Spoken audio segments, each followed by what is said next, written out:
जय गुरु जी। गुरु जी को प्रणाम और गुरु जी की प्यारी प्यारी संगत को प्रणाम। कैसे हो आप सब लोग? जय गुरु जी। नीलम कपूर जी, पूनम जी जय गुरु जी, विजय मेहता जी जय गुरु जी, सरिता कपूर जी कैसे हैं आप सब लोग?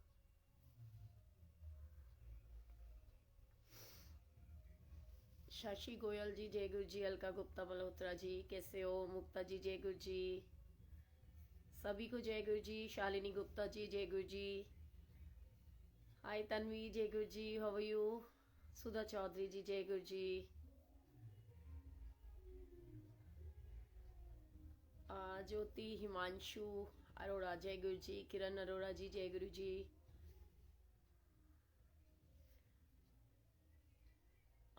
रीना वर्मा जी जय गुरु जी। जय गुरु जी सनम। योगेश जी जय गुरु जी। अनु कपूर जय गुरु जी। जय गुरु जी रुचि, हाउ आर यू? चंद्र कपूर जी, अंशु प्रिया जय गुरु जी। नीना कौशिक मैं बिल्कुल ठीक हूँ। तन्वी आप बताओ? हाय रुचि, हाउ आर यू? जय गुरु जी।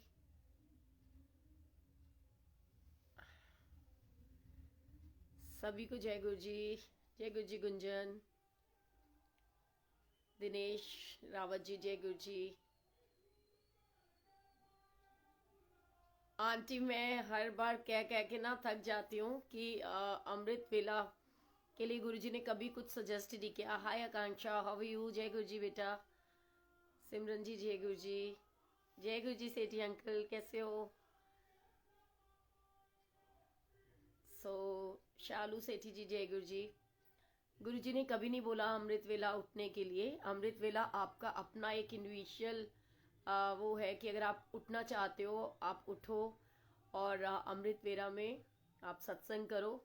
वैसे अगर आप अमृत वेला के बारे में जानना चाहते हो सो वॉइस इज लो, मैं तो बहुत तेज बोल रही हूँ।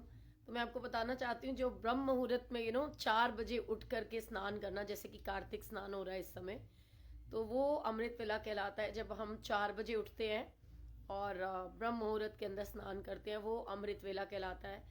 और आप रिंकू वीर जी का प्रोग्राम भी देखते होंगे, वो भी 3 to 5 आई थिंक करते हैं मॉर्निंग में, तो वो अमृत वेला कहलाता है। It's all depends on you कि आप अमृत वेला करना चाहते हो तो आप कर सकते हो। खाना नहीं खाया क्या आपने? क्यों? मेरी तो बहुत सॉलिड आवाज आ रही है। जय गुरु जी। मैं बिल्कुल ठीक हूँ आकांक्षा, तू कैसी है? सीरियसली बहुत याद आ रही है ना? पता नहीं कब गुरुजी मंदिर खोलेंगे, हम सब लोग मिलेंगे और अब फिर से एक बार गुरुजी के दरबार में रौनकें होंगी।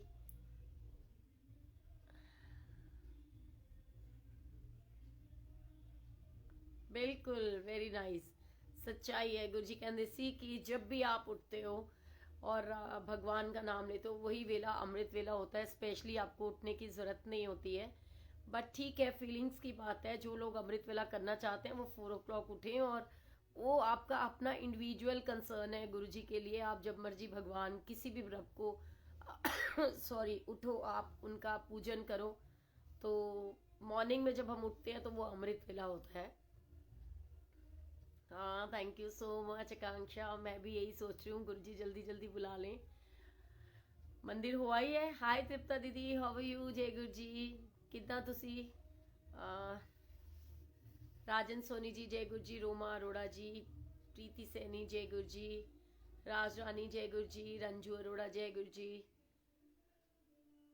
अनीता कुमार जय गुरु जी।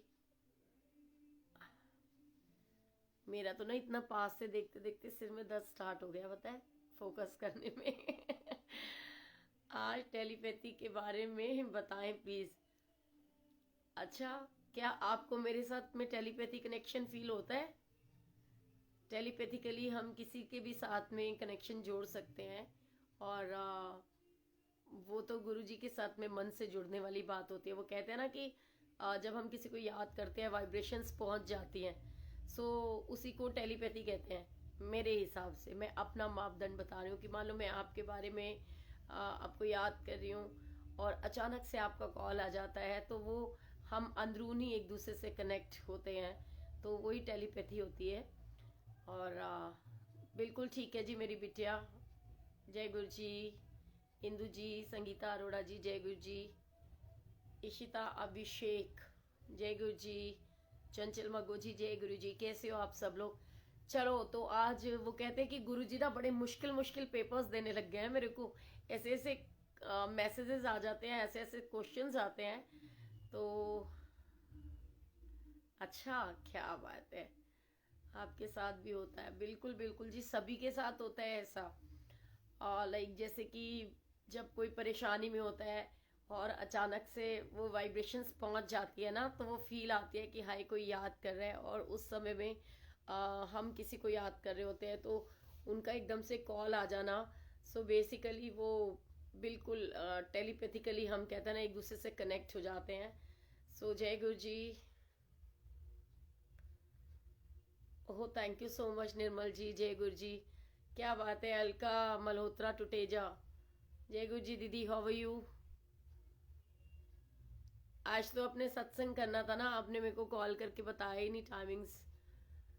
और गुरु जी मेहर करें। बट मैंने आपको रिक्वेस्ट भेजी हुई है, आई थिंक आपने पता नहीं सत्संग शायद किया नहीं।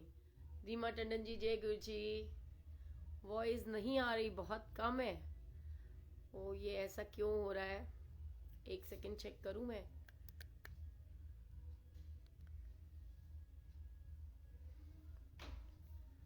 जय गुरु जी। अब आवाज आ रही है आप लोगों को?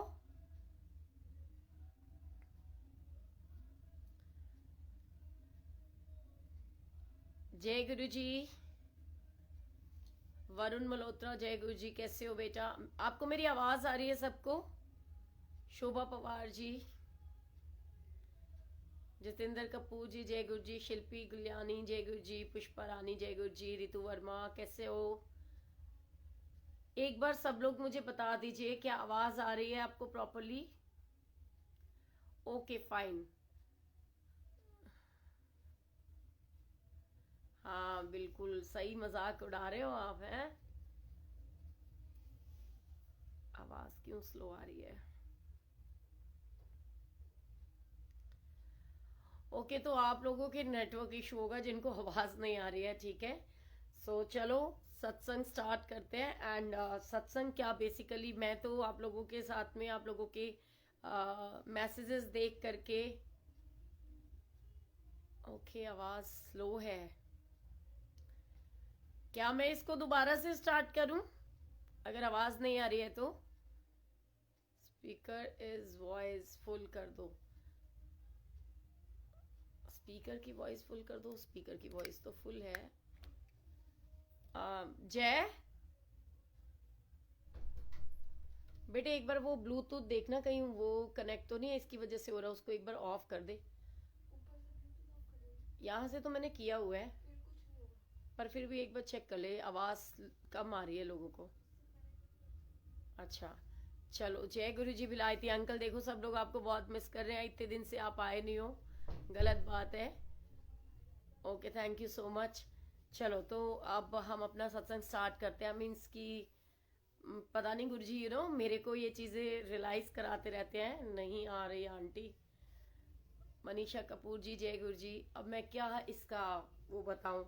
अगर नहीं आ रही है तो फिर या तो बंद कर देते हैं। मुझे तो ठीक आ रही है, स्लो है,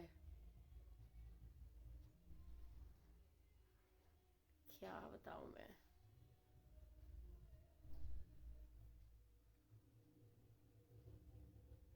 कोई लिख रहा है क्लियर आ रही है, कोई कह रहा है आ नहीं रही, कोई कह रहा है स्लो आ रही है। तो मेरे को एक फाइनली बता दो, अगर आवाज आ रही है तो ठीक है, नहीं आ रही है तो मैं इसको बंद कर देती हूँ, क्योंकि अननेसेसरी टाइम वेस्ट करने का कोई फायदा नहीं ना, आपको या मुझे। नहीं आ रही है तो नेटवर्क प्रॉब्लम होगी आंटी। ओके, मैं और करीब आ जाती हूँ और मैं देखूंगी नहीं, मैं देखूँ तो मेरे आईज में ना पेन होने लग जाता है, सो इतने पास से घुसने में। जय गुरु जी रुचिका। चलो, तो देखो ऐसा है कि कुछ सत्संग ऐसे होते हैं जो गुरु जी किसी किसी के लिए करवाते हैं और हर किसी के लिए नहीं होते। तो हो सकता है ये भी ऐसा एक सत्संग हो एक ऐसी बात हो जो गुरुजी हर किसी से शेयर नहीं करवाना चाहते, क्योंकि टॉपिक ही शायद ऐसा है। ठीक है। सो मुझे बहुत सारे मैसेजेस आए हुए हैं और मैं तो बड़ी हैरान हूं कि ऐसी बंदी के पास ऐसे मैसेज आए हुए हैं जो खुद बहुत गुस्से वाली है। ओके, तो चलो। एक आंटी ने लिखा है कि आंटी मेरे को बहुत गुस्सा आता है, मैं क्या करूं, क्यों मुझे इतना गुस्सा आता है, मेरा गुस्सा शांत क्यों नहीं होता। सो गुस्सा करना अच्छी बात नहीं है, और गुस्से के करने से बहुत सारे अपने भी छूट जाते हैं, बहुत लॉस भी होता है। और मैंने तो ऐसे लॉसेस को ना बर्दाश्त भी किया हुआ है, क्योंकि जो इंसान सच बोलता है ना उसको भी बहुत गुस्सा आता है, जब कुछ गलत हो रहा होता है वो भी बर्दाश्त नहीं कर पाता। और इन बिटवीन वो लोग बेनिफिट उठा जाते हैं जो आपका कहते हैं कि फायदा उठाना चाहते हैं, वो लोगों की नजरों में आपकी छवि खराब करना चाहते हैं। सो ऐसे टाइम में भी बहुत सारे ऐसे लोग होते हैं जो जानबूझ के आपके गुस्से का फायदा उठाते हैं, आपको अग्रेसिव करने के लिए कुछ ना कुछ ऐसे कार्य करते हैं, ऐसे काम करते हैं कि आपको गुस्सा आए ही आए। लेकिन हमें अपने गुस्से पे कंट्रोल करना है। वो कैसे, उसके लिए एक छोटी सी स्टोरी आज मेरे दिमाग में आ रही है। बहुत पुरानी स्टोरी है, बहुत सारे लोगों ने सुना होगा, है ना। मैं आपसे शेयर करती हूँ, लेकिन उससे पहले आई रिक्वेस्ट यू ऑल कि जो भी लोग मुझसे इस समय कनेक्टेड है, मुझसे जुड़े हुए हैं, क्योंकि आज जो मैंने गुरुजी की आज्ञा से जो भी मेरे पास मैसेजेस आए थे उनके बिहाफ पे जो छोटी छोटी सी स्टोरीज आप लोगों को गाइड करने के लिए, लाइक जैसे मैं अपने एक्सपीरियंसेस आपके साथ शेयर करती हूँ, ऐसे आप सभी लोगों को भी वो कोशिश करनी है कि आप इस सत्संग को शेयर करने की सेवा कीजिए, सो दैट ज़्यादा से ज़्यादा लोगों के पास वो मैसेज पहुँचे, और पता नहीं किसके माध्यम से गुरुजी किसका कल्याण कर दें। और वैसे भी यहाँ देखने की वजह से ना मेरे तो यहाँ पर बहुत पेन सा स्टार्ट हो गया, सीरियसली बताऊँ, मैं इतनी क्लोज से ऐसे ऐसे देख नहीं सकती। ठीक है, तो चलो, गुरु जी ब्लेस यू ऑल। हाय अनु आशीष, जय गुरु जी। तो ये एक स्टोरी है एक छोटी सी बच्ची की जिसको बहुत बहुत बहुत गुस्सा आता था, और अक्सर वो गुस्से के अंदर क्या करती थी, कभी कोई चीज तोड़ देती थी, कभी कुछ करती थी, जो वो मांगती थी उसको नहीं मिलता था तो वो पागल हो जाती थी, और बस कभी ये तोड़ देना, कभी वो खिलौना तोड़ना, कभी सब कुछ उठा पटक, बहुत उसको गुस्सा आता था। और एक दिन उसकी माँ ने सोचा कि मैं इसका गुस्सा कैसे शांत करूं, और वो जितना भी समझाने की कोशिश करती थी वो बच्ची उनकी बात नहीं मानती थी, उसे बहुत बहुत बहुत गुस्सा आता था। और बिल्कुल बिल्कुल, अब ये जो सुनोगी ना, हो सकता है तुम्हारा गुस्सा कंट्रोल हो जाएगा। ऐसा मेरे साथ भी हो चुका है, मेरी भी स्क्रीन टूटी पड़ी है फोन की। तो वो बच्ची को बहुत गुस्सा आता था, वो कंट्रोल नहीं कर पाती थी, और वो जब भी गुस्सा आता था तोड़ फोड़ बहुत मचा देती थी। एक दिन उसकी माँ ने सोचा कि आखिर इसका गुस्सा शांत कैसे किया जाए, और उसकी जो माँ है वो उसकी ट्यूशन टीचर के पास जाती है और उनको बताती है कि ऐसे ऐसे मेरी बच्ची बहुत गुस्सा करती है, क्योंकि उनको पता था कि जो मेरी बेटी है वो सिर्फ और सिर्फ ट्यूशन वाली जो टीचर है उससे डीपली कनेक्टेड है और बाय हार्ट कनेक्टेड है, उनकी बात वो मानती है। उन्होंने जा करके सारी सिचुएशन उसकी टीचर के सामने कह सुनाई। और उसके बाद क्या होता है कि टीचर उस बच्ची को अपने पास बुलाती है, और कुछ दिन बाद जैसे वो उसकी क्लास लेती है तो वो उस बच्ची को कहती है कि आज हम पढ़ाई नहीं करेंगे, आज हम जो है ना क्या करेंगे मालूम है, आज हम पढ़ाई करने के बजाय आज मैं,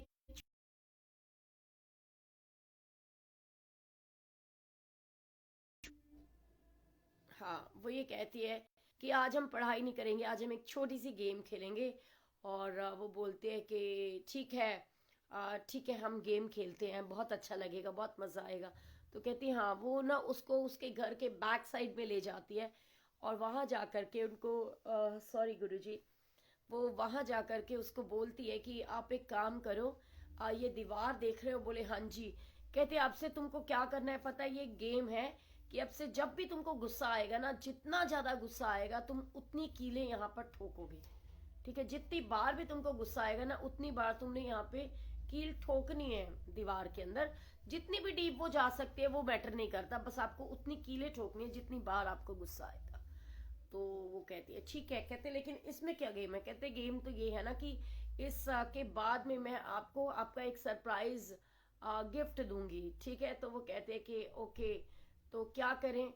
वो कहती चलो ठीक है, आज से हम ये गेम खेलते हैं कि तुमको जितनी बार भी दिन में गुस्सा आएगा उतनी बार तुम आओगी और यहाँ पर दीवार में एक कील ठोक दोगी। तो वो कहती है ठीक है।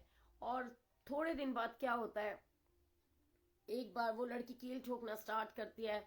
कभी 8 कील ठोकती है, फिर पहले दिन वो 8 कील ठोकती है, दूसरे दिन वो 6 ठोकती है, फिर 4 ठोकती है, फिर 2 ठोकती है। इस तरीके से ना वो कील जो है वो दीवार के अंदर ठोकती जाती है।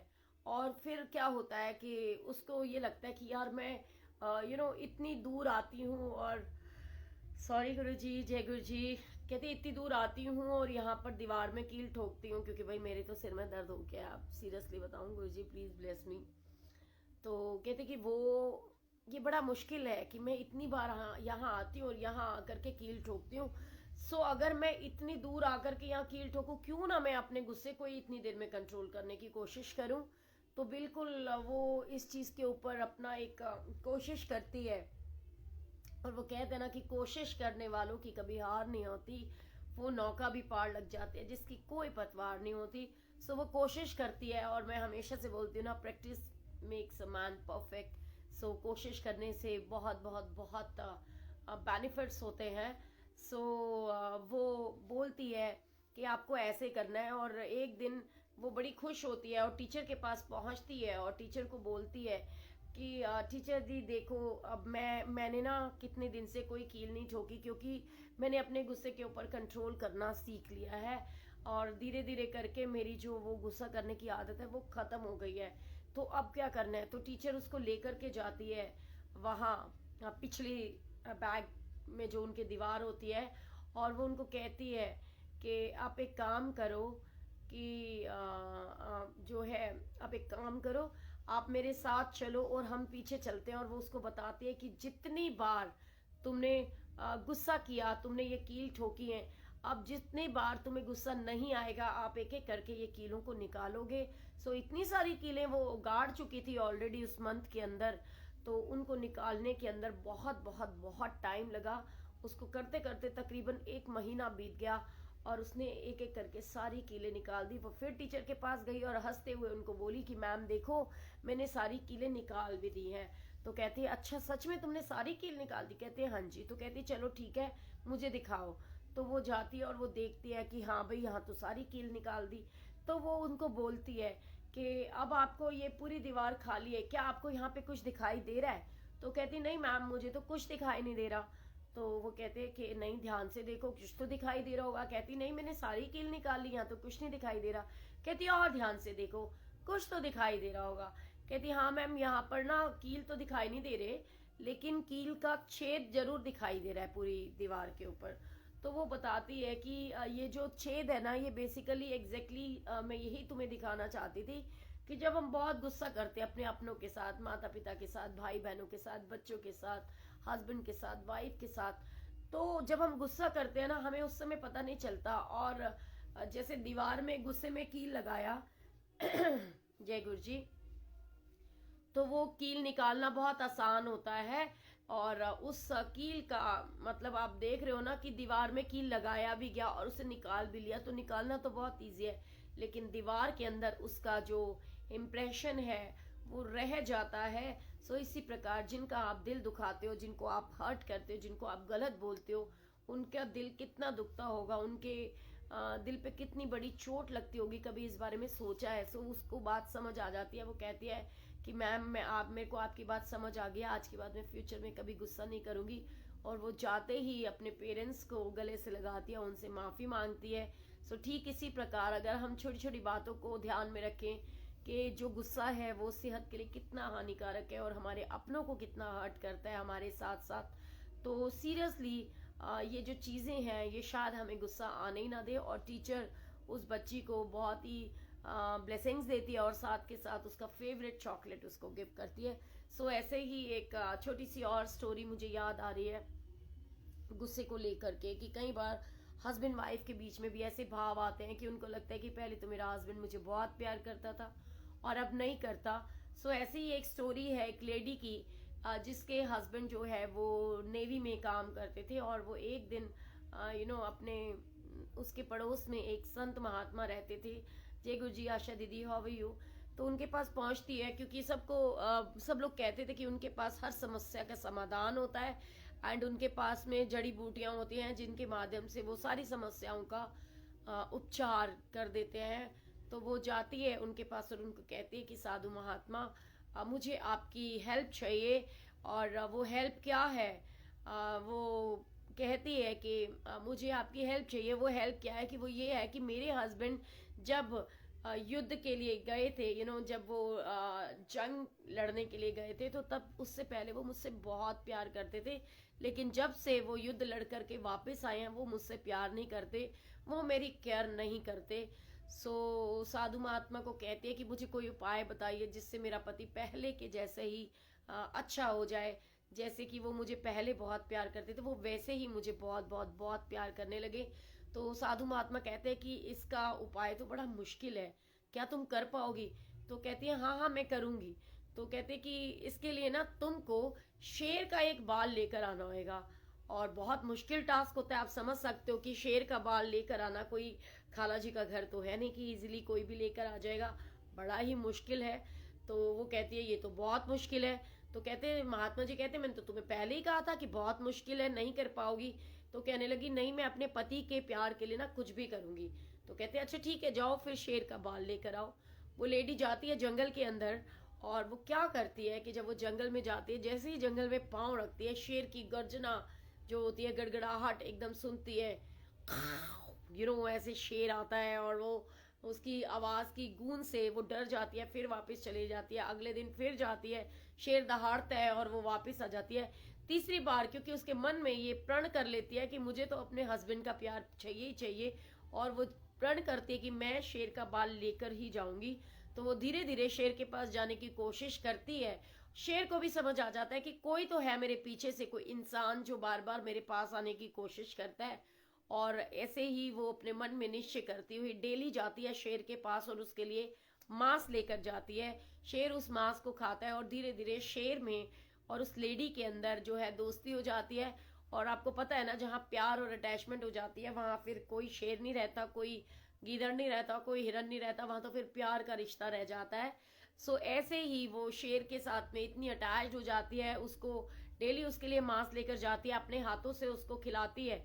तो शेर और उसके बीच में एक बहुत अच्छी बॉन्डिंग हो जाती है, और वो इजीली फिर तो बहुत इजी हो गया उसके लिए उस शेर का बाल लेकर जाना। और वो बाल लेती है और महात्मा जी के पास पहुंच जाती है, और महात्मा जी को कहती है कि ये लीजिए शेर का बाल। तो महात्मा जी के सामने ना एक वो कहते हैं ना कि जैसे हवन कुंड होता है, ऐसे वो बना हुआ होता है। सो उस चीज के अंदर वो उस बाल को फेंक देते हैं, और वो बाल जल जाता है। तो वो औरत बोलती है कि ये क्या किया आपने, मैं तो इतनी मुश्किलों से इस बाल को लेकर के आई थी, आपने कहा था इससे वो दवाई बनेगी, और आपने इसको जला दिया। तो वो साधु महात्मा कहते हैं कि जो औरत एक शेर का बाल लेकर के आ सकती है, तो उसको अपने पति का प्यार पाने के लिए ये सब चीजें जड़ी बूटियों की दवाइयों की जरूरत ही नहीं है।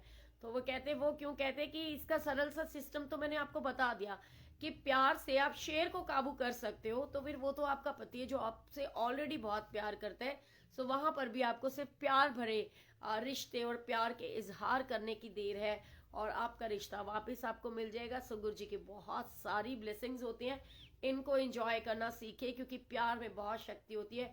वो तो बेगानों को भी अपना बना देती है। लाइक मैं भी तो आपके प्यार में आपके साथ डेली बैठ जाती हूँ ना, चाहे मैं ठीक हूँ नहीं हूँ, मैं खुश हूँ दुखी हूँ, लेकिन ये जो चीजें होती है ना, ये माइंड के अंदर कभी आती नहीं है। ऐसे लगता है कि नहीं आपके पास जाना है। जैसे ही 10 o'clock होते हैं तो मेरे को लगता है कि नहीं, मुझे आप लोगों के साथ टाइम स्पेंड करना है। और बिल्कुल मिलेगी शिखा जी, आप चिंता ना करो, गुरुजी मेहर करेंगे। सभी को, गुरुजी को सबसे ज्यादा पता होता है कि किसको क्या चाहिए। और चलो आपके लिए एक छोटी सी स्टोरी शेयर करती हूँ। इनफैक्ट आपके लिए नहीं, ये हम सबके लिए है, जिनके पास में सही मायने में सब कुछ है, लेकिन हम बहुत चिंता करते हैं, बहुत स्ट्रेस में रहते हैं। तो ये स्टोरी है एक राजा की, जो कि अपनी जनता से बहुत प्यार करता था, उनके लिए बहुत अच्छे अच्छे कार्य करता रहता था। उनकी बहुत देखभाल करता था। एक बार राजा के मन में आया कि चलो मंत्री जी हम चलें और शहर का, अपने राज्य का ब्यौरा लेकर के आए कि किसी को राज्य में कोई तकलीफ तो नहीं है। ऐसे चीजें करके वो देखता हुआ जाता है और वो देखता है कि वहां पर कोई ऐसा व्यक्ति तो नहीं है जिसको कोई दुख हो, तकलीफ हो। सब अपना अपना सुझाव राजा को देते हैं। सब राजा उनसे बात करता है, कोई कुछ बताता है, कोई कुछ बताता है। तो अचानक से, बहुत ध्यान से सुनेगा, और वो जो व्यक्ति है ना, वो आप, मैं, हम सब है, जिसके बारे में मैं स्टोरी शेयर करने वाली हूँ। क्या होता है कि मैं अभी आप लोगों के ना मैसेजेस नहीं पढ़ रही हूँ, शिवानी में पढ़ूंगी थोड़ी देर के बाद, ठीक है? क्योंकि फिर वो फ्लो में बंदा सही रहता है, फिर भूल जाता है, क्योंकि मैं कोई पढ़ के याद करके तो आती नहीं। बस मेरे मन में आपके जो मैसेजेस होते हैं उनको देख करके जो भाव आते हैं, मैं सोचती हूँ मैं शेयर करूँ। सो वो क्या करते हैं कि वो देखते हैं कि एक कोने के ऊपर ना एक भिखारी बैठा हुआ है और वो बड़ा दुखी है, वो रो रहा है।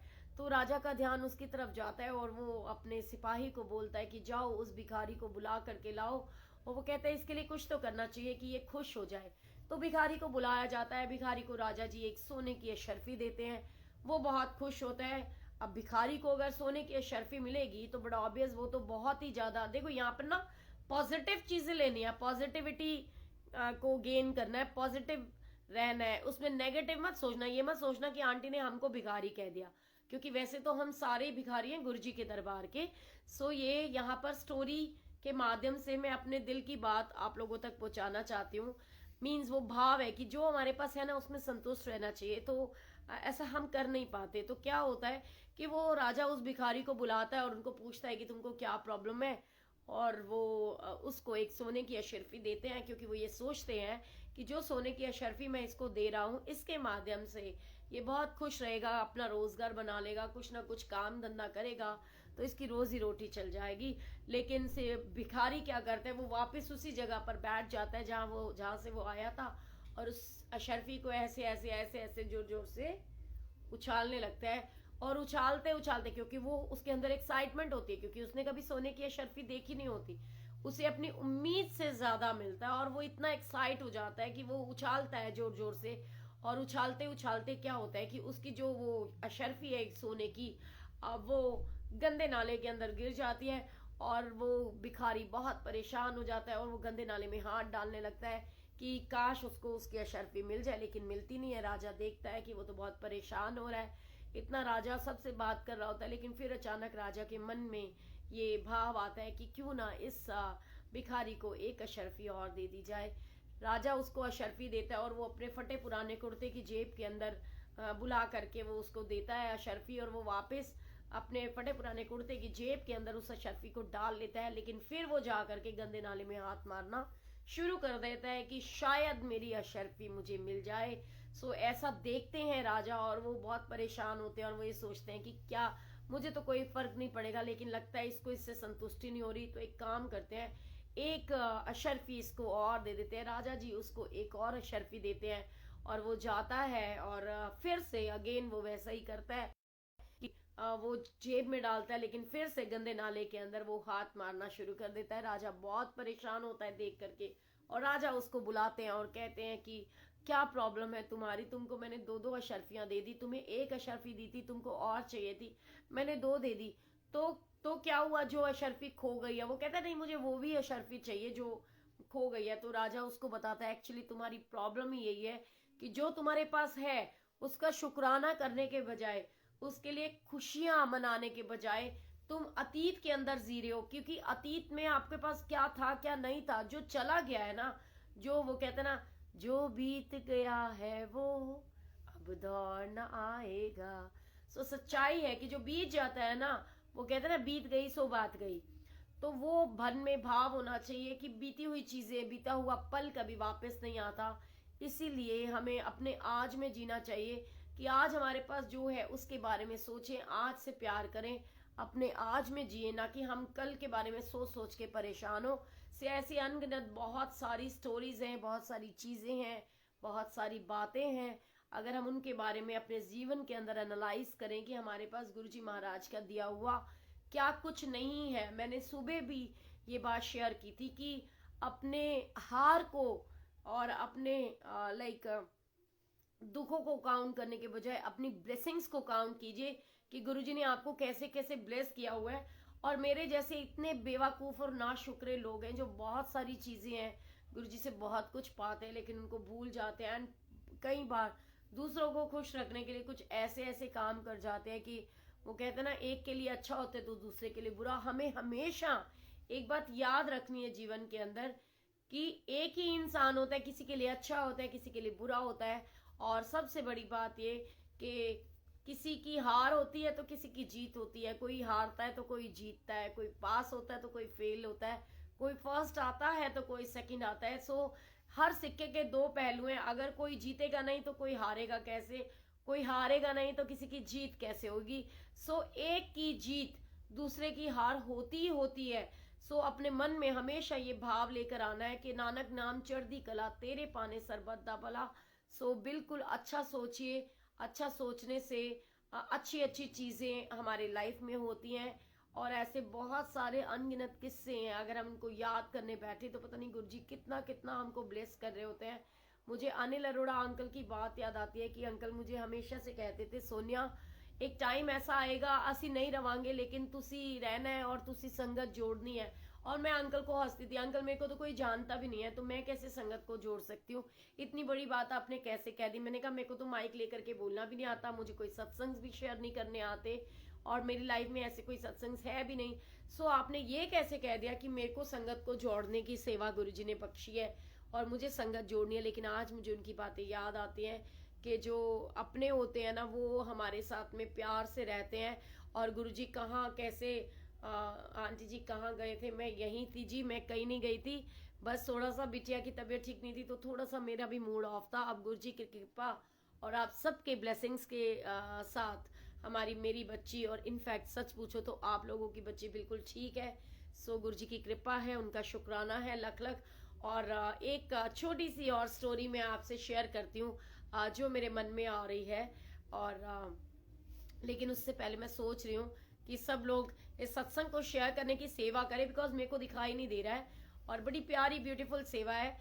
और अगर कोशिश करोगे तो आपको आंसर मिलेगा एंड औरों के लिए भी ये बेनिफिशियल रहेगा। सो मैं सबसे पहले आप लोगों के मैसेजेस पढ़ लूँ, तब तक आप इस बात को ध्यान से सुने और आप इन चीज़ों को याद रखें कि मैं क्या कह रही हूँ। सोनिया जी आपको शब्द कैसे याद रहते हैं, रियली आप तो बहुत ब्लेस्ड हो। Thank you so much aunty, ऐसा कुछ भी नहीं है।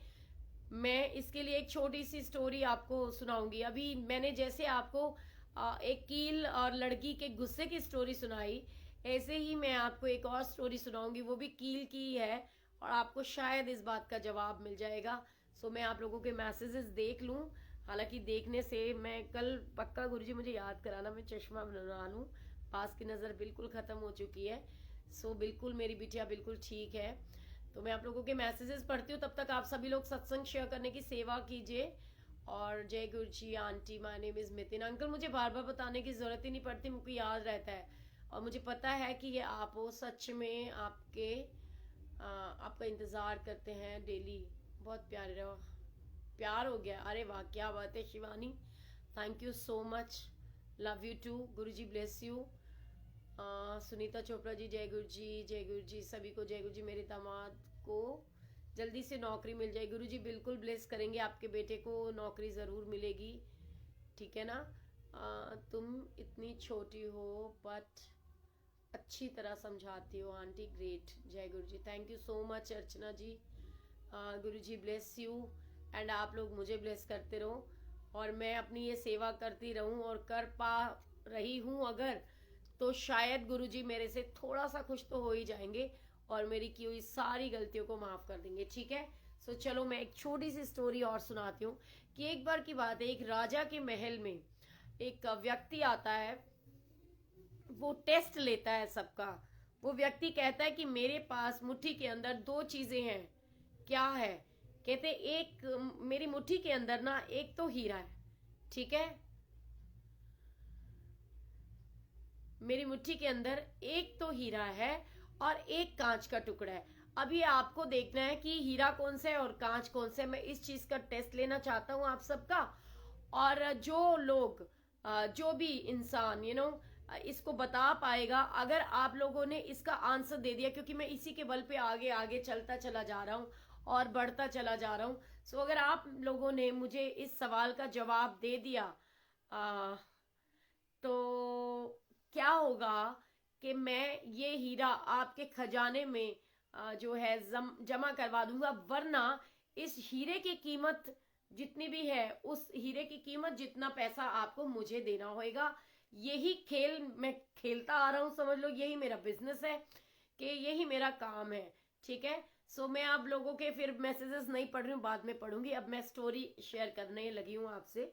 तो वो व्यक्ति राजा के पास आता है और राजा को बोलता है कि मेरी इस मुट्ठी के अंदर ना एक हीरा है और एक कांच का टुकड़ा है। अब आपको बताना है कि कांच का टुकड़ा कौन सा है और हीरा कौन सा है। अगर आप बता पाए तो ये हीरा आप लोगों के बेशकीमती नायाब हीरा है। ये हीरा आपके खजाने में मैं यहीं पर आपको दे जाऊंगा। और अगर आप नहीं बता पाए तो इस हीरे की कीमत जितने पैसे आपको मुझे देने होंगे। सो गुरु जी की ब्लेसिंग्स है। देखो वैसे तो मैंने अभी तक ना कोई ग्रुप बना नहीं रखा, लेकिन मुझे लग रहा है अगर आप लोग सच में चाहते हो तो हम एक व्हाट्सएप ग्रुप जरूर बनाएंगे, क्योंकि वही गुरु जी की ब्लेसिंग्स होंगी। और आप सब लोग मुझे अपना अपना नंबर व्हाट्सएप कर देना, या फिर मैं उसका लिंक यहाँ शेयर कर दूंगी। आप लोग उस व्हाट्सएप ग्रुप को ज्वाइन कीजिएगा, लेकिन ग्रुप की मर्यादा को भंग करने की कोशिश कोई मत करना, क्योंकि मैं जितनी प्यार से बोलती हूँ ना, उतना ही मुझे गुस्सा भी आता है, और मेरा गुस्सा सहन करना हर किसी के बस की बात नहीं है। क्योंकि मैं तो सीधा बंदे को ब्लॉक ही मारती हूँ, मैं उससे किंतु परंतु या आर्ग्यूमेंट नहीं करती। वो कहते हैं नो कमेंट्स नो आर्ग्यूमेंट्स। सो बस मेरा फंडा इतना ही है, जो बदतमीजी कर रहा है, जो गलत बोल रहा है, या जिसका कोई मैसेज गलत आ गया, बिना सोचे समझे उसको ब्लॉक कर दो। एक दीदी है, उन्होंने इतने प्यार से लिखा, बट मैंने ना ये नहीं देखा कि नाम क्या है। उन्होंने लिखा कि हम भी आपके चाहने वाले हैं, कभी हमसे भी बात कर लिया करो। मेरे को लगा किसी जेंट्स की आइडिया, और मैंने यूं क्लिक करा और उनको ब्लॉक कर दिया। और वो बेचारी मुझे रोज कहती हैं कि मेरे को अनब्लॉक कर दो, लेकिन अलका जी मेरे को सीरियसली मिल ही नहीं रहा यहाँ पर, मैं कैसे आपको अनब्लॉक करूँ। किसी को पता हो कि अनब्लॉक कैसे होते हैं तो मेरे को बताना ज़रूर, मैं चेक करके उनको अनब्लॉक करूँगी। सो मैं आप स्टोरी शेयर करती हूँ आपके साथ में कि क्या होता है कि वो पहुंच जाता है और राजा अपने सारे सैनिकों को, अपने मंत्री शंत्री अंत्री तंत्री सबको बोल देता है कि प्लीज आप कोई भी एक इंसान आए और यहाँ पर आ करके बताए कि इनमें से हीरा कौन सा है। क्योंकि वो कहते हैं हीरे की परख तो जौहरी के अलावा कोई कर ही नहीं सकता। और वो कहते हैं ना, बंदर क्या जाने अदरक का स्वाद, ठीक ऐसे ही होता है कि हीरे की पहचान तो सिर्फ जौहरी कर पाता है, तो हर बंदा नहीं कर पाता। तो वो देखते हैं और वो कहते हैं कि भाई देखो, इसमें से बताओ कि हीरा कौन सा है। और कोई है जो बता सकता है कि हीरा कौन सा है और कांच का टुकड़ा कौन सा है। तो सब लोगों को इनवाइट किया जाता है, लेकिन कोई कुछ नहीं बता पाता। सो सॉरी, गुरुजी की मेहर देखो कि एक अंधा व्यक्ति आता है, और जब वो सारे राजा सभी को बोल रहा होता है कि कैसा है मेरा राज्य, और कैसे बड़े बड़े यहाँ पर कहने के लिए तो बड़े बड़े महात्मा संत ज्ञानी विज्ञानी है, लेकिन किसी के अंदर इतनी हिम्मत नहीं है कि इन दो में से ये बता सके कि कौन सा हीरा है और कौन सा कांच का टुकड़ा है। तो बिल्कुल ऐसा ही होता है कि कोई नहीं बता पाता है। और फिर क्या होता है कि इतने में एक आवाज आती है कि राजा, अगर आपकी आज्ञा हो तो मैं बताना चाहता हूं कि कौन सा हीरा है और कौन सा मतलब ये कांच का टुकड़ा है। तो राजा कहता है कि बिल्कुल आप बताओ, लेकिन वो जो व्यक्ति होता है, जो ये आवाज लगा रहा होता है कि मैं आपको बता सकता हूं कि इसमें से कौन सा हीरा है और कौन सा कांच का टुकड़ा है, वो व्यक्ति अंधा होता है। तो सारे लोग सरप्राइज हो जाते हैं। वो ये बोलते हैं कि हाउ इट्स पॉसिबल कि जो एक अंधा व्यक्ति है वो कैसे जज करेगा, वो कैसे बताएगा कि इसमें से कौन सा हीरा है और कौन सा जो है वो कांच का टुकड़ा है, जब मैं नहीं बता पाया, कोई नहीं बता पाया, और मेरे राज्य में से ये इतना बेशकीमती नायाब हीरा भी चला जाएगा, और इसके साथ साथ मुझे बहुत सारा खजाने में से पैसा भी इस व्यक्ति को देना होगा। सो बहुत इजी चीज थी। और वो भाव था, वो व्यक्ति आते हैं जो अंधे होते हैं और वो अपने हाथों में लेते हैं और वो ये कहते हैं कि ये हीरा है और ये कांच का टुकड़ा है। तो सारे लोग पब्लिक पूछने लग जाती है कि भाई आप तो अंधे हो, आपको कैसे पता चला कि कौन सा हीरा है और कौन सा मतलब कांच का टुकड़ा है, तो क्या आप बताओगे? तो कहते हैं हाँ जी बिल्कुल। वो क्या होता है कि वो कहने लगे, कहते हैं आपको पता है कि ये जो राज्य आपने जो आप सभा लगाते हो आजकल, ये कहाँ लगाते हो? कहते हैं हाँ ओपन एरिया में, सर्दियों के दिन थे तो वो धूप में लगाते थे अपनी बैठक। तो कहते हैं बस मैंने इसी को इसी तरीके से पहचाना कि जो कांच का टुकड़ा है वो तो धूप के अंदर गर्म हो जाता है, लेकिन जो असली हीरा होता है वो ठंडा का ठंडा रह जाता है। सो इसलिए मैंने पहचाना कि भारी और हल्का तो नहीं पता, लेकिन उन्होंने बताया कि जो हीरा होता है वो कहते हैं कि ठंडा रहता है, और कांच जो होता है वो धूप में अक्सर आपने देखा होगा टच करो तो बहुत गर्म हो जाता है। सो मैंने ऐसे ही बताया, और गुरु जी की बहुत सारी ब्लेसिंग्स होती हैं कि सही मायने में जो हमारे एक्सपीरियंसेस होते हैं वो हमारे को बहुत ऊंचा ले जाते हैं। और वो मैटर नहीं करता कि हम अंधे हैं या नहीं हैं, हमें दिखता है या नहीं दिखता, हमें सुनाई देता है या नहीं देता, क्योंकि मन की आवाज से भी बहुत कुछ पढ़ा जा सकता है, मन की आवाज से बहुत अच्छा समझा जा सकता है। सो गुरु जी की बहुत सारी ब्लेसिंग्स हैं। मैं भी आपके मन के भाव पढ़ पाती हूँ, और हो सकता है बहुत सारे लोग मेरे मन के भाव भी पढ़ पाते हो। लेकिन एक चीज जरूर कहना चाहूंगी कि बार बार की हर चमकने वाली चीज सोना नहीं होती, और हर काली दिखने वाली कोयला नहीं होती। तो कई बार हमसे गलतियां हो जाती हैं, हम अपनों को पहचानने में ना इतने वो हो जाते हैं कि जो दिल से हम अपने दिल से उस एहसास को नहीं जज करना चाहते, दिल से नहीं जुड़ते हैं किसी के साथ, हम वैसे ही जजमेंटल होकर के लोगों के बारे में उनको जज करने लग जाते हैं, जो कि गलत होता है। सो एक दूसरे से प्यार से दिल से कनेक्ट होइए। सो अब मैं आपके मैसेजेस पढ़ रही हूँ, और उसके बाद में, क्योंकि जैसे कि मैं आपको बता ही चुकी हूँ ऑलरेडी कि ये पास में ऐसे देखने की वजह से मेरे सीरियसली सिर में बहुत पेन हो चुका है। तो मैं कल आप लोगों के साथ में रहूंगी, और कोशिश करूंगी कि मैं रेगुलर रहूं आपके साथ। हाँ सही बोला आपने, thank you so much aunty. Aunty आप 3-4 दिन से आए नहीं, आपकी तबीयत ठीक है? बिल्कुल बिल्कुल ठीक है मीनू। बस मैंने बताया था ना कि बिटिया की तबीयत ठीक नहीं थी, तो मेरा मूड थोड़ा सा अपसेट था। मैं नहीं मेरा मन ही, कहते ना मन अशांत हो ना, अगर मन अच्छा नहीं होएगा तो कहते ना गुरु जी कहने सी मन चंगा ते नलके दा पानी भी गंगा। जब मन ठीक होता है तो हर चीज में अच्छा अच्छा दिखाई देता है और गुरु जी की ब्लेसिंग्स मिलती है। और जब मन अशांत होता है ना तो कुछ भी अच्छा नहीं लगता, ना कुछ थॉट्स आते हैं ना दिमाग में। दिमाग जो है बिल्कुल, एटलीस्ट मेरे साथ ऐसा होता है कि मेरा जो दिमाग है ना वो बिल्कुल ब्लैंक, शून्य में चला जाता है। सो अच्छा जी, भजन सुना दूं? बिल्कुल जी जरूर सुनाती हूँ। जय गुरु जी। आंटी सत्संग में जाकर अनब्लॉक कर सकते हो, सेटिंग में जाकर? ओके, कौन सी सेटिंग होती है मेरे को बताना। ठीक है, मैं संगत के कहने पर मैं अभी एक ग्रुप बना करके उसका लिंक जो है कॉपी करके यहाँ पेस्ट कर दूंगी। आपका सत्संग का वेट करती हूँ। मैं अमेरिका में हूँ, अभी इंडिया नहीं आ पा रही। सो बिल्कुल अर्चना जी, आप वहाँ के लोगों के साथ हमारा लिंक शेयर कीजिए ताकि ज़्यादा से ज़्यादा संगत तक सत्संग पहुँचे, गुरु जी की कृपा पहुँचे। और यूट्यूब का लिंक भी उनके साथ शेयर कीजिए, सो ज़्यादा से ज़्यादा संगत कनेक्ट हो सके। और वहाँ पर पुरानी संगत के बहुत सारे सत्संग है, संगत सुन सके। आंटी जी कल से मैं याद दिला दूंगी। हाँ स्पेक्स के लिए। Okay, thank you so much, love you. जय गुरु जी, शुक्राना गुरु जी। एंड हाँ, आज हमारे प्यारे से भैया शमी नारंग का बर्थडे है, एंड नरेंद्र धंड अंकल का बर्थडे है। सो गुरु जी महाराज की कृपा से हम सब लोग उनको विश करेंगे। और बार बार दिन ये आए, बार बार दिल ये गाए, तुम जियो हजारों साल, ये मेरी है आरज़ू। Happy birthday to you, happy birthday to you, happy birthday to you भैया जी, happy birthday to you. So गुरु जी महाराज की तरफ से, पूरे गुरु परिवार की तरफ से, नरेंद्र धंड अंकल को जो कि गुरु जी की बहुत ओल्ड और ब्लेस संगत है, शमी अंकल को जो कि गुरु जी की बहुत ब्लेस संगत है। वैसे तो सारी गुरु जी की सारी संगत बहुत ब्लेस्ड है, बट इन लोगों ने गुरुजी के साथ टाइम स्पेंड किया है। सो शमी नारंग अंकल को, जॉली नारंग आंटी को और धंड अंकल की आंटी को गुरुजी की तरफ से और पूरे गुरु परिवार की तरफ से नरेंद्र भैया और शमी भैया के बर्थडे की हार्दिक शुभकामनाएं।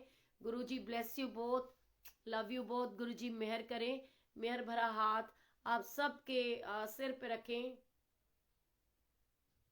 गले में सिर्फ माला रह गई, अच्छा। सो गुरुजी की बहुत सारी ब्लेसिंग्स हैं, आप मुझे बहुत अच्छे लगते हो, आपका सत्संग कभी मिस नहीं करती हो। Thank you so much Puja दी। यशी भी आप जैसी क्यूटी पाई है, touch wood. Thank you so much Ruchi, सच में हम आपका वेट करते हैं daily. Oh thank you so much. Hi Preeti दीदी, हाउ आर यू? जय गुरुजी। कोमल जैन जी, आप लिखते कैसे हैं? क्या लिखना है मेरे को तो समझ ही नहीं आ रहा। कमला दीदी क्या पूछना चाह रहे हो? मैम मुझे गुरुजी के मंदिर जाना है बट मुझे वहां का कुछ पता नहीं। बिल्कुल गुरुजी मंदिर खोलें, फिर सारे मिलकर के मंदिर चलेंगे। और हाँ, अब से ना मैं ये सोच रही हूँ कि ना हम एक ग्रुप बना लें, सारा सीरियसली बना लेते हैं। तो गुरुजी ने मेहर करी ना, ये कोरोना ठीक हो जाएगा तो फिर ना हम कम से कम साल में 2 दफा जरूर मिला करेंगे। कभी सत्संग के माध्यम से, कभी छोटा छोटा यानी डुगरी का ट्रिप बनाएंगे, कभी वृंदावन चलेंगे, खूब मस्ती करेंगे। जो यहीं इंडिया में रहते हैं, दिल्ली में रहते हैं मेरे पास, सो हम कोशिश करेंगे कि मतलब शेयरिंग बेसिस पे हम सब लोग जाया करें, मिला करें और गुरु परिवार के साथ हंसते खेलते टाइम स्पेंड करें। गुरुजी की बेटियां खुश रहें, एक दूसरे के साथ हंसते रहो, खिलखिलाते रहो, कहते मस्त रहो, व्यस्त रहो। तो कहते हैं ना कि एक कहावत है, मैं हमेशा से कहते आई हूँ सबको, कि वो कहते हैं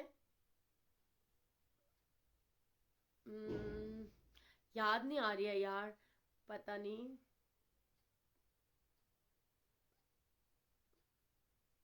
हाँ, रोज लो मौज लो, रोज लो ना मिले तो खोज लो, ठीक है। बिल्कुल ऐसे भाव के साथ में खुश रहिए, हंसते रहिए, मुस्कुराते रहिए, क्योंकि जिंदगी आज है, पता नहीं कल रहे ना रहे। सो गुरु जी की बहुत सारी ब्लेसिंग्स हैं एंड सबके साथ में रहे। और वो सच्चाई है कि बिल्कुल इस बात को जीवन में उतारिए कि रोज लो मौज लो, रोज लो ना मिले तो खोज लो, क्योंकि जब खोजने लगेंगे तो खुशियां बहुत जल्दी आसानी से मिल जाती हैं। अपना दामन बड़ा कर लीजिए, गुरु जी खुशियां दे रहे होते हैं, डेली देते हैं। सो मैं ग्रुप बनाती हूँ और आप लोगों के साथ में उसका लिंक शेयर करूंगी। जो जो ज्वाइन करना चाहते हैं प्लीज उस ग्रुप को ज्वाइन कर लीजिएगा। बिल्कुल मस्त रहो, व्यस्त रहो और स्वस्थ रहो, ठीक है। सो चलो मैं आपका वो 2 लाइनें गाती हूँ। एक आंटी ने लिखा है ना, बिल्कुल ये मेरा one of the most favourite song है, भजन है कि रोम रोम विच तू है मेरे हो, रोम रोम विच तू है मेरे, मैं ते बस हुण तेरी तेरी, मेरे गुरु जी कदे न छड्डियो बांह मेरी, दाता जी कदे न छड्डियो बांह मेरी, साईं जी कदे न छड्डियो बांह मेरी, मैं ते गुरु जी मस्त होई दीवानी तेरे नाम दी, ये दुनिया मेरे साईं जी मैनू तेरे नाम तो जान दी, ए दुनिया मेरे गुरु जी मैनू तेरे नाम तो जान दी, मैं ते पल विच मर जावांगी, मैं ते पल विच मर जावांगी, जे ना वेखां सूरत तेरी, मेरे गुरु जी कदे न छड्डियो बांह मेरी, दाता जी कदे न छड्डियो बांह मेरी, गुरु जी कदे न छड्डियो बांह मेरी। बिल्कुल कोशिश करेंगे कि कल जो है जज साहब को वापस बुलाते हैं आप लोगों के साथ। सो गुरु ji bless you all and जो कि आंटी ने कहा तो मैं एक छोटा सा गुरु जी के लिए बिल्कुल बोलती हूँ भजन। आप सबकी तरफ से भी और अपनी तरफ से भी, और मन में ये विश्वास लेकर आएंगे तो आप सब भी फील करेंगे कि सच में ऐसा होता है। ये खाली वर्डिंग नहीं है, ये सीरियसली है। तो वो कहते हैं ना, जब से मैंने गुरुजी तेरा नाम लिया है, धीरे धीरे मेरा हर काम हुआ है, धीरे धीरे मेरा हर काम हुआ है। दुनिया में बहुत दुख गुरुजी पाए हैं, अब हम तेरी शरण में आए हैं। मिट गई तकलीफ अब आराम हुआ है, धीरे धीरे मेरा हर काम हुआ है। कौन किसी के लिए इतना काम किया है, जितना गुरुजी तूने मेरे लिए किया है। ओ मेरी हर खुशी का इंतजाम किया है, धीरे धीरे मेरा हर काम हुआ है। धीरे धीरे मेरा हर काम हुआ है। जब से मैंने गुरुजी तेरा नाम लिया है, धीरे धीरे मेरा हर काम हुआ है। ओ ये तो बड़ा सस्ता सौदा है गुरुदेव जी, ये तो बड़ा सस्ता सौदा है मेरे श्याम। नाम लेने से ही बन जाते हैं काम, मैंने भी अब तेरा नाम लिया है, धीरे धीरे मेरा हर काम हुआ है। हाँ, धीरे धीरे मेरा हर काम हुआ है। हो जब से मैंने गुरुजी तेरा नाम लिया है, धीरे धीरे मेरा हर काम हुआ है। सो जब आप भी दिल से गुरुजी का नाम लोगे ना, तो आपके भी सारे काम अपने आप बनने लग जाएंगे। एंड देखो, आज सीरियसली आज 25th ऑफ नवंबर है, एंड 25th नवंबर को मेरी सिस्टर इन लॉ का भी बर्थडे होता है। Happy birthday Vandana, Guruji bless you always. और देखो ये लोग कितने ब्लेस्ड हैं। 2 + 5 = 7। गुरुजी का बर्थडे भी 7th को होता है, और गुरुजी की ब्लेस्ड संगत का बर्थडे भी 7th को होता है। देखो आज शमी भैया का भी बर्थडे है, नरेंद्र धन अंकल का भी बर्थडे है, और गुरुजी की ब्लेसिंग से मेरी सिस्टर इन लॉ वंदना का भी बर्थडे है। सो गुरुजी ब्लेस करें सभी को, और गुरुजी की ब्लेस बच्चों को बहुत सारी शुभकामनाएं। गुरुजी सब पे मेहर करें। और ये जिसने भी पूछा था, तो हैप्पी की शादी नहीं हुई है जी, अभी एंगेजमेंट हुई है, कल सत्संग है, एंड परसों शादी है। सो गुरुजी मेहर करें, और सबको बहुत सारी ब्लेसिंग्स मिलती रहें। Love you all, Guruji bless you all. जय गुरुजी, शुक्राना गुरुजी। कोई बात मेरी बुरी लगी हो तो कान पकड़ के सॉरी। एंड जिनका बर्थडे है कल, उनको कल ही ब्लेसिंग्स देंगे। हैप्पी बर्थडे टू यू, गुरुजी ब्लेस यू ऑलवेज। सो जय गुरुजी, शुक्राना गुरुजी, love you all, good night, शुभ रात्रि, शब्बा खैर।